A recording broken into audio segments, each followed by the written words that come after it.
Assalamu alaikum. They say it might be Laylatul Qadr tonight. It's just a conjecture. I'm just letting you know what's being said online. You know, the odd nights, 25, 27, 29. So we're now 25.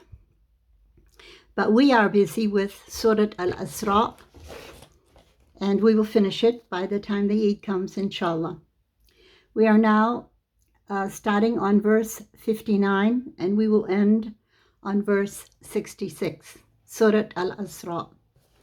So you have your translation, so prepare yourself and listen to the Arabic, and then we'll discuss.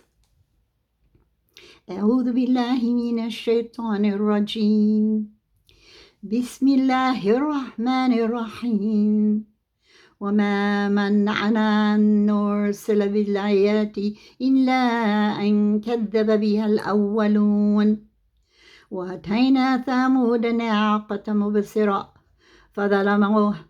فظلموا بها وما نرسل بالآيات إلا تخويفا وإذ قلنا لك إن ربك أحاط بالناس وما جعلنا رؤيا التي أريناك إلا فتنة للناس والشجرة ملؤومة في القرآن ونخوفهم فما يزيدهم إلا طغيانا كبيرا وإذ قلنا للملائكة يسجدوا لآدم فسجدوا إلا إبليس قال أأسجد لمن خلقت طينا قال أرأيتك هذا الذي كرمت علي ولئن أخرتني إلى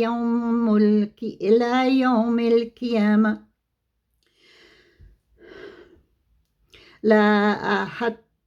لأحتنكن ذريته إلا قليلا. Let's say that again, because Shaitan wanted me to mispronounce it, because it's talking about him. But that's no problem, because I'm going to review and talk about it some more. لأحتنكن ذريته إلا قليلا قال أذهب فمن تبعك منهم فإن جهنم جزاؤكم جزاء موفورا واستفزز من استطعت منهم بصوتك وأجلب عليهم بخيلك ورجلك وشاركهم في الأموال والأولاد وعدهم وما يعدهم الشيطان إلا غرورا إن عبادي ليس لك عليهم سلطان وكفى بربك وكيلا ربكم الذي يزجي لكم الفلك في البحر لتبتغوا من فضله إنه كان بكم رحيما. Now you do notice how much we have on this page about Shaitan, as we have had before in this Surat al-ISRAA. Now we will have time for commentary, and it will be quite a bit of commentary on this particular page. Allah begins by saying, we have not been prevented, or we have not prevented from sending you our verses, other than you lied about them and you disbelieved in them, the first forerunners. Your, let's say, ancestors disbelieved in them. And then in the same verse, without stopping for any explanation, Allah says, I gave the Thamud the Naqa, Mubasira, the camel, as a form of letting you understand, basira, deep understanding, not only seeing, basara, but seeing with depth. I gave you that camel. And what did you do? You oppressed it. You know what they did to the Naqa. And then they killed, of course, the Naqa that they were told to share with everyone else, but they didn't. And they dalamu biha, and they used it as a form of oppression. Allah says that He doesn't send His signs illa takhwifa, to scare you. He wants to scare you. Takhwifa, it comes from khawf. Now, the translation, I think, said warning. No, it's not warning. Warning is another word. Undurhum. No, this is takhwifa. Allah will often want to scare you so that you wake up and pay attention and change yourselves. That's takhwifa. Now, we're getting into some very serious verses here, as far as I'm concerned, because I have some different take on it than you've heard before, probably.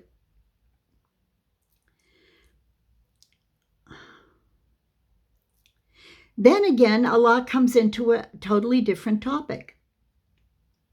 He said, when we said to you that your Lord surrounds all the humans, ahat binas, all of them, and then He did not send forth a ru'ya.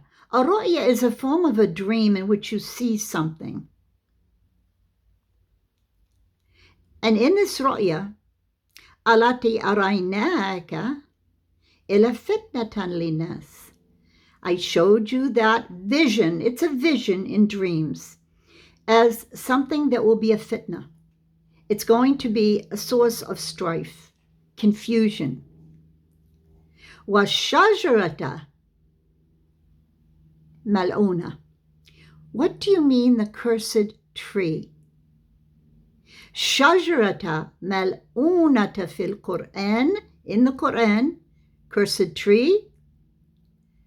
وَنُخَوِّفُهُمْ فَمَا يَزِيدُهُمْ إِلَى طُغْيَانًا كَبِيرًا. Now, we have to really pause here because it's not a tree.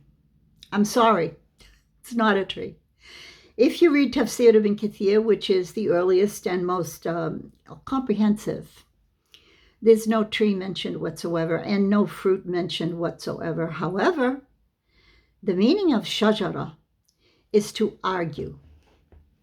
Why is argue represented with shajara? Shajara. Did Adam and Eve argue over anything? Or were they in perfect unison up in the paradise? Or did they listen to the whisperings of Satan? Together. We don't say who started it, who caused whom to err. No, together. So years ago, I'm just telling you this many, many, many years ago, at least probably, I don't know, it must be at least 30 years ago, 35 years ago, I was wearing niqab and I went to a symposium of shuyukh and some niqabis. I wasn't supposed to talk though. I just went with my Quran teacher and they were discussing the pros and cons. Well, there's no cons as far as we're concerned. We believe in it, but it was a group of women and it was the secularist women who were against it. And it was the niqabi, full face covering women who wore it. And then it was the middle of the roaders who just wore a hijab. And I was just supposed to sit there quietly, and I did, because I didn't even know how to speak Arabic at the time.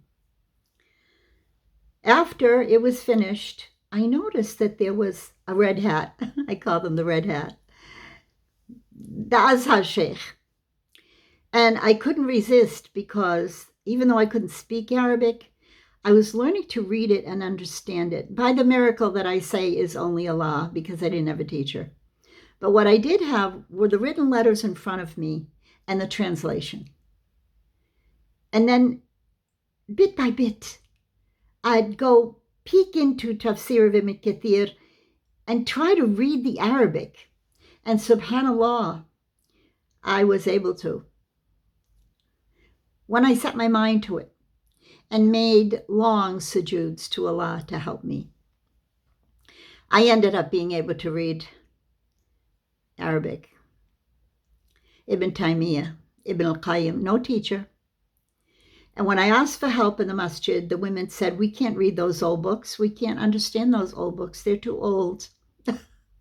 Maybe they were told to say that because, I was not in Azhar. I was in the Masjid Aziz Billah, which is Salafi. Anyway, it turns out, I always tell you, Sayakfiyakum Allah. It's in the Quran. Allah says Allah is enough for you. So I went up to this Azhar observer with the red hat, and I said, Assalamu alaikum, Sheikh.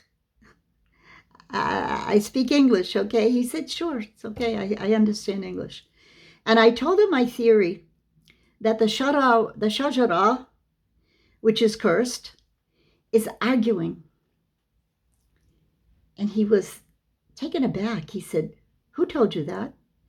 I said, nobody told me that. I just figured it out because it's not mentioned as a tree or any fruit. There's no fruit in the whole Tafsir Ibn Kathir. It doesn't mention any fruit. So I started to imagine what's the problem here. And I thought, usually when people argue, it's not clear the root of the problem. It doesn't come forward. People are saying, well, you did it, and don't you remember this, and don't you remember that time, and remember when your mom did this, and remember what your son said, and then it becomes all entangled of accusations and perhaps fantasies where people just want to win the argument, especially with married people, because Satan loves to make married people argue. And I thought, there's so many hadiths against arguing. And you're supposed to not even want to win an argument. Imam Shafi said he would always wish that the other person was right. So I just kind of put two and two together. And I said, it's like a tree, because probably that's where they misunderstood it.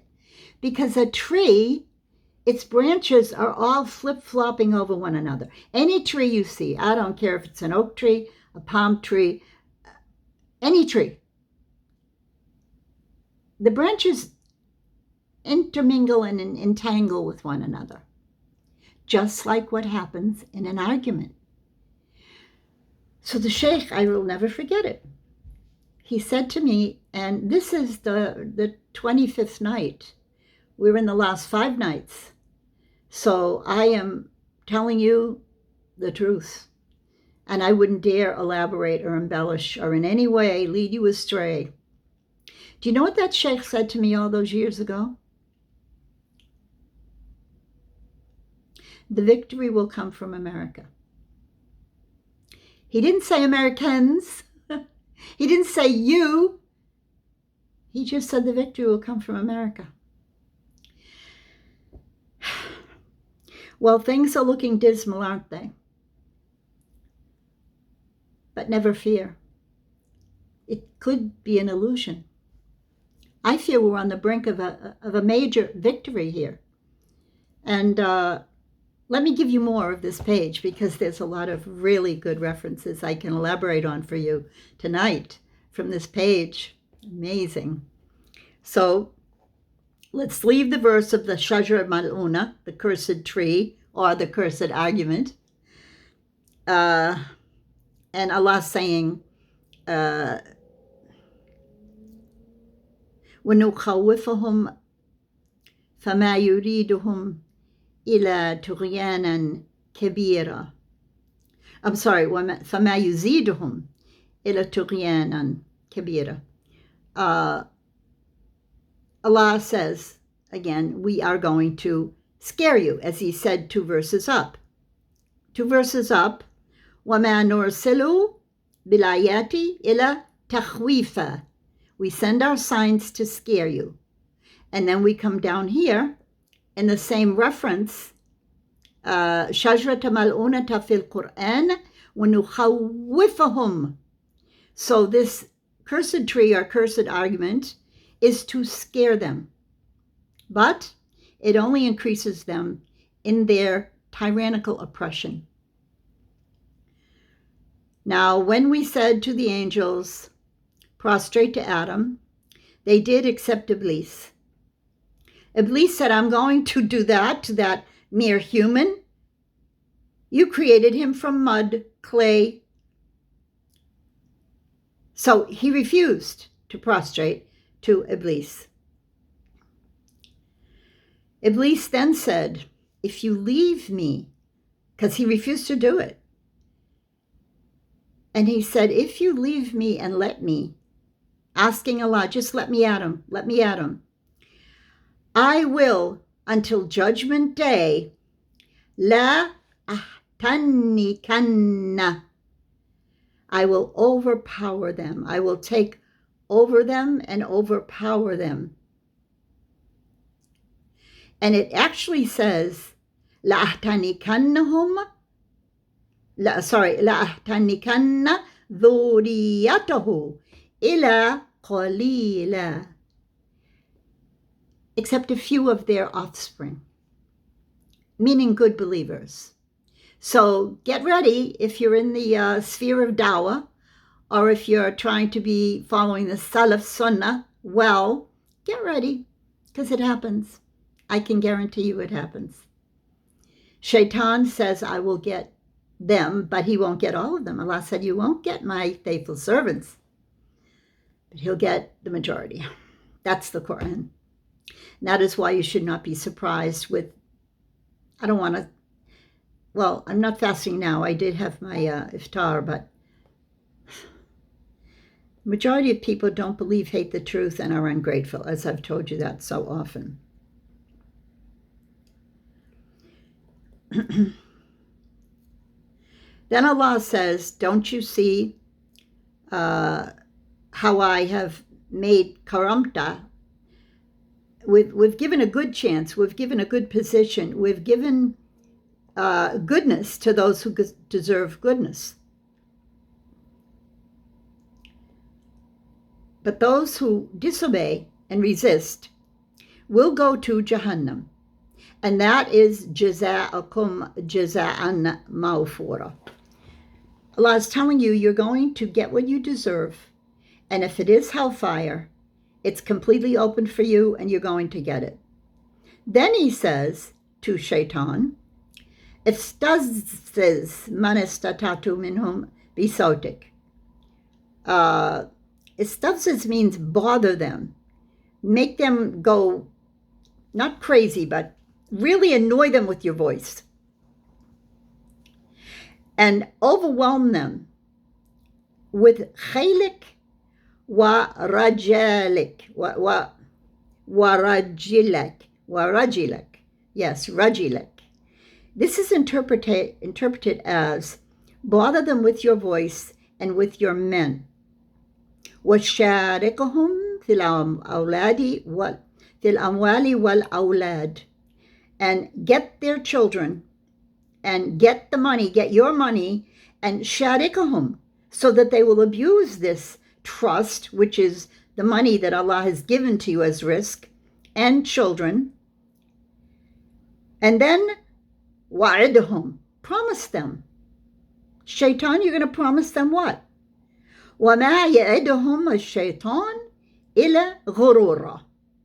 Allah said the only thing you promise them is vanity. إِنَّ عِبَادِي لَيْسَ لَكَ عَلَيْهِمْ سُلْطَانٌ.